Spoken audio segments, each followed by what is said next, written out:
Estaremos viendo segunda de Samuel, capítulo 21, versos 15 al 17. Volvieron los filisteos a hacer la guerra a Israel, y descendió David y sus siervos con él, y pelearon con los filisteos, y David se cansó. Isbenob, uno de los descendientes de los gigantes, cuya lanza pesaba 300 siclos de bronce, y quien estaba ceñido con una espada nueva, trató de matar a David.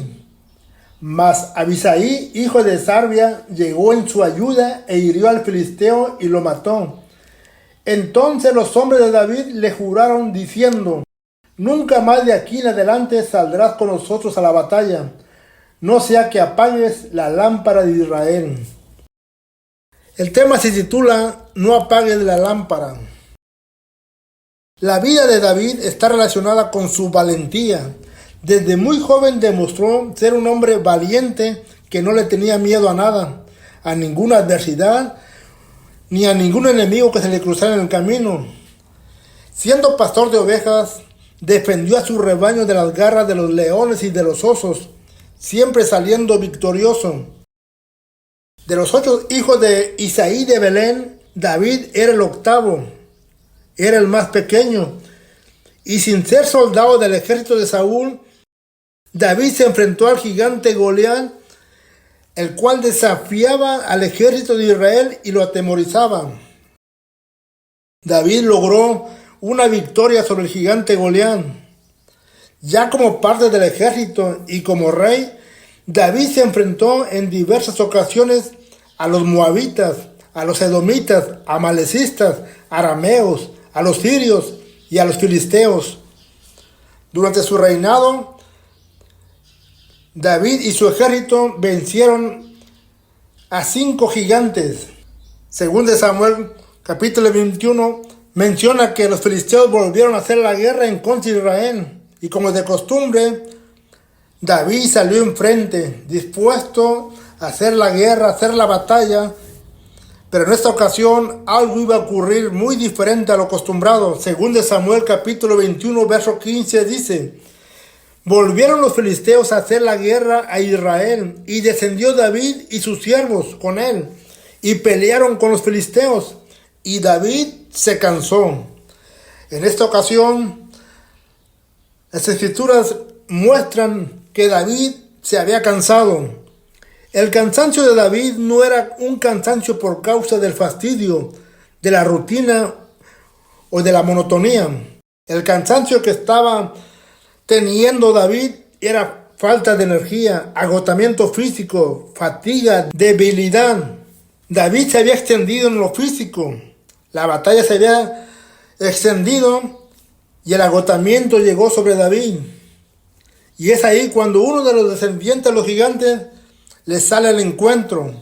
Según de Samuel capítulo 21, 16 dice: Isbenob, uno de los descendientes de los gigantes, cuya lanza pesaba 300 siclos de bronce y estaba ceñido con una espada nueva, trató de matar a David. David, acostumbrado a las batallas, ahora tenía una adversidad, su cansancio. No es lo mismo pelear lleno de vigor, lleno de fuerza, que estar cansado, ya que eso significa dar ventajas. Cuando el cansancio aparece, cualquier problema se ve más grande. Cuando hay fatiga, el enemigo se ve invencible. Cuando el hombre se encuentra agotado, cualquier adversidad parece no tener final. El cansancio nos hace más frágiles, nos hace presas fáciles, vencibles, sin defensa, sin contraataque, muy vulnerables. Y en ese momento la vida de David corría peligro. El cansancio se había apoderado de él, y esto lo detectó aquel hombre, y estaba a punto de matar al rey David. En ese momento la vida de David no dependía de su valentía, ni tampoco de su experiencia. David dependía del auxilio, de la ayuda, de que alguien le extendiera la mano. Según de Samuel 21, 17, dice: mas Abisaí, hijo de Sarbia, llegó a su ayuda e hirió al filisteo y lo mató. Entonces los hombres de David le juraron diciendo: nunca más de aquí en adelante saldrás con nosotros a la batalla, no sea que apagues la lámpara de Israel. Cuando el cansancio se apoderó de David, él quedó a merced del enemigo. Pero ahí apareció Abisai y le extendió la mano y lo salvó y derrotó a aquel gigante. La intervención de Abisai no era ninguna casualidad. Abisai era un guerrero fiel y valiente que siempre estuvo dispuesto a respaldar al rey David. Y no iba a permitir que el rey David cayera en manos de un filisteo. Según de Samuel 23:18 nos dice que Abisai fue el principal de los 30 valientes de David y fue el de más renombre. Primera de Crónicas 11:20 dice que Abisai formó parte de los 3 valientes de David, siendo el de más renombre. Abisai era el sobrino del rey David. Era un hombre de guerra que siempre había estado acompañando en las batallas al rey David. En 1 Samuel capítulo 26, verso 8, encontramos la historia donde el rey Saúl está persiguiendo al rey David. Pero David lo encuentra en una cueva durmiendo. Y en ese momento, David va acompañado de Abisai, el cual les dice: hoy ha entregado Dios a tu enemigo en tu mano. Ahora pues, déjame que lo hiera con una lanza y lo enclavaré en la tierra de un golpe y no le daré un segundo golpe. Abisai estaba dispuesto a acabar con la vida del rey Saúl para defender a David. Y él estaba pidiendo la oportunidad para tomar una lanza y clavar de un solo golpe a Saúl. De esa manera lo iba a librar de que siguiera persiguiendo a David. Podemos notar que este hombre estaba dispuesto a todo con tal de ayudar al rey David. Era un hombre de batalla, un hombre de guerra, uno de los valientes, uno de los que más sobresalió como valiente. Pero después de la intervención de Abisai, los hombres de David se juntaron con David y le hicieron jurar que nunca más volviera a salir a las batallas, no sea que apagues la lámpara de Israel. David era considerado la lámpara de Israel, la luz, la guía, el medio por el cual Dios se comunicaba.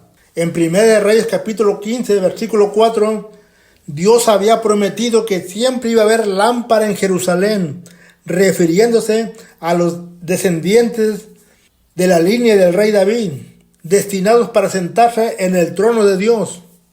Esta era parte de darle continuidad al pacto. En 1 Reyes capítulo 11, 34-36, cuando las 12 tribus se dividieron, Dios prometió por amor a David que siempre habría lámpara en Jerusalén. Es decir, siempre iba a haber un descendiente de David sentado en el trono. En ese momento, la lámpara era el rey David. Por lo tanto, su vida debía ser cuidada. Una lámpara debe permanecer encendida, alumbrando siempre a su pueblo, a su familia. Esa visión la estaban viendo el pueblo que lo estaba acompañando. Y es por eso que le piden: nunca más salgas a la batalla de aquí en adelante, no sea que se apague la lámpara de Israel. Debemos de meditar qué fue lo que ocasionó la caída de David en un momento, que le pudo haber costado su vida, que le pudo haber costado que la lámpara se hubiera apagado. Y lo primero que detectamos fue el cansancio. Una persona cansada no va a rendir más de lo que está acostumbrado. No todo es valentía. El cansancio hizo mella en la vida de David y lo convirtió en una presa fácil para el gigante. En nuestra vida, quizás ninguno de nosotros salgamos a las batallas o no tengamos enfrentamientos con enemigos, no tengamos guerra con nadie.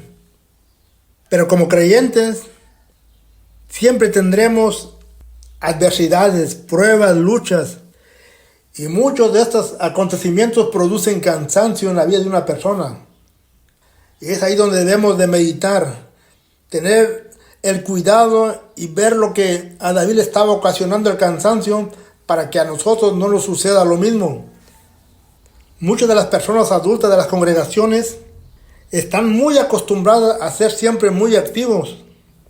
Posiblemente hasta se extiendan en sus tareas. Tienen un hábito muy trabajador que se les reconoce, pero en ocasiones se extienden más de lo debido y es ahí donde aparece el cansancio. En ocasiones también realizan todo tipo de actividades sin delegar compromisos a la familia o a los jóvenes o a nadie. Absorben todo tipo de compromiso. No les gusta depender de nadie. Se sienten útiles, serviciales. Cuando la familia atraviesa una adversidad, aquella persona que está al frente de la familia, que viene representando la lámpara de una familia, se encarga de resolver todo, tanto en lo económico, lo laboral, lo físico, cualquier tipo de actividad que hay dentro de un hogar. Y posiblemente muchos de sus esfuerzos y sacrificios han pasado inadvertidos. Quizás su esfuerzo nunca recibió un reconocimiento, ya que muchos consideran que su trabajo y su esfuerzo es parte de su obligación y su compromiso. Pero al paso de los años nos damos cuenta que el tiempo no perdona y el cansancio viene a aparecer en la vida de cualquier persona y se apodera. Y quizás aquella persona tenga la misma voluntad y disposición de seguir sirviendo, seguir trabajando y estar muy activo, pero el cuerpo ya no tiene la misma resistencia. El cansancio empieza a aparecer, pero es más continuo. La persona se vuelve más lenta o más torpe. Las fuerzas ya no son las mismas. Debemos de entender que cansarse no es un pecado, pero también es necesario administrarse y delegar responsabilidades. El rey David pudo haber dado una orden para que el pueblo saliera a la guerra, pero él fue juntamente con el pueblo y esto le ocasionó el cansancio. Cuando el cansancio aparece en una persona, puede ocasionar frustración, impotencia, malestar, desánimo. Inclusive la persona se puede considerar como si fuera alguien inútil. En realidad es solamente el cansancio. Pero como está acostumbrado a ser muy activo y al no poder realizar las tareas acostumbradas, empieza a haber frustración, impotencia y malestar. Se siente desanimado porque ya no hace aquello como cuando era joven. Y es en ese momento, en su mente se cruza la palabra inútil. El cansancio puede hacer que la persona haga todas las cosas mal o de mal humor. Es por eso que debemos de reservar nuestras fuerzas, de administrarnos. También es necesario la ayuda. Así como cuando el rey David necesitó la ayuda y apareció Abisai, es necesario que aparezcan siempre los voluntarios. No siempre aparece una persona voluntaria. La pregunta es cómo actuaríamos ante una persona que necesita ayuda. ¿Actuaríamos como Isbe-Benob, el descendiente de los gigantes, quien aprovechó la oportunidad para derrotar a David? ¿O actuaríamos como Abisai, aquel que le extendió la mano y lo ayudó a salir victorioso en aquella lucha? Debemos reconocer que necesitamos ayuda. Y el pedir ayuda no nos hace menos. Al contrario, habla de madurez. De que hemos entendido de que hay personas que están dispuestas a ayudarnos. De que aceptamos que los años no pasan en balde. Reconocemos que existen personas capacitadas para diferentes áreas, que están dispuestas a desarrollar su talento. También debemos de reconocer que no somos los únicos que podemos realizar diversas tareas. Siempre habrá alguien con disposición. Es bueno dejar siempre un buen legado, enseñando y responsabilizando a los más jóvenes. La ayuda no siempre viene cuando uno la pide. La ayuda también aparece cuando alguien ve que alguien la necesita. Y si que se pide ayuda, esa persona aparece, como fue el caso de Abisai. David no pidió ayuda, pero aquel hombre vio que la necesitaba y él extendió su mano. Es por eso que debemos de quitar el mal hábito de no ser voluntarios, de no ser acomedidos. No esperemos hasta que nos pidan un favor. Necesitamos siempre estar con la disposición de ayudar a otros. Podemos notar también que cuando Moisés subió a la montaña y extendió sus manos hacia arriba, Israel prevalecía. Pero cuando sus manos se cansaron, él necesitaba ayuda. Y allí apareció su hermano Abraham y Ur y le levantaron sus manos. Y en aquel momento Israel prevaleció. Esa es una señal de que todos necesitamos ayuda, al igual que los apóstoles. Cuando estaban iniciando la iglesia primitiva y que la iglesia se movía en el poder del Espíritu Santo, hubo algo que los apóstoles no pudieron desarrollar. Era la ayuda con las viudas. En ese momento requirieron de 7 diáconos que se encargaran de aquellas tareas. La ayuda siempre va a ser muy necesaria. Aceptar la ayuda y ayudar a otros. Como punto final, debemos de cerciorarnos de que la lámpara no se apague. No cometamos el error de apagar la lámpara por causa del cansancio. Dios bendijo el linaje de David para que siempre hubiera un sucesor en el trono, una lámpara encendida. Como cabeza de hogar, igualmente tenemos que estar alumbrando y cuidar siempre que esa lámpara no se apague. Debemos de cerciorarnos de que nuestros hijos, los cuales son nuestros sucesores, nuestros representantes, mantengan esa lámpara encendida. Cada persona que está sirviendo en el hogar, cada persona que se hace cargo de todo, es una luz para cada familia. Los habitantes de cada familia deben de cerciorarse de no apagar esa lámpara, que se conserve encendida. Pongamos atención a las señales que manda el cuerpo, ya que cuando el cuerpo se siente cansado, empieza a mandar señales. Debemos de detectarlas para que la lámpara siempre permanezca encendida. Bendiciones, hermanos. Dios me los bendiga.